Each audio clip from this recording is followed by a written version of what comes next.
My name is Rachel Newman-Waddy. I am an instructor at the Community College of Baltimore County. Unlike many of my colleagues, I teach adult students. While this seems to be a big difference initially, I've found all of the games, resources, technology that I'm learning at UMUC incredibly useful.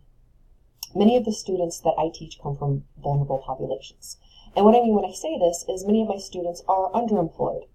They have never gone to college, are on a contract to support people who need help financially, or in some way missed out on going to college after high school, and some of these folks have not been to high school for 20 plus years. Many of my students are not computer savvy, are not technology savvy. So in addition to academics and technology, I also have to teach some of my students how to be professional, how to be respectful, how to be employable.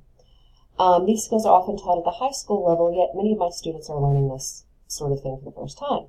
In addition to teaching allied health classes, I am also the director of the sleep technology program at the college. I train students in the skills to become a registered polysomnographic technician. And what this means is you are an allied health technician who helps determine sleep disorders like obstructive sleep apnea or narcolepsy. This program takes about a year to complete, and after completing the program, my students earn a certificate and are eligible to take the state board test. In the state of Maryland, you have to obtain a certificate, a state board certification, and a license to work in a sleep laboratory. Since sleep technologists earn a good living in this certification, this is often a significant lifestyle change for my students.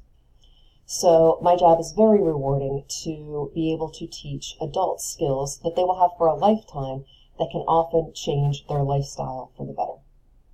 And I am grateful to work at CCBC.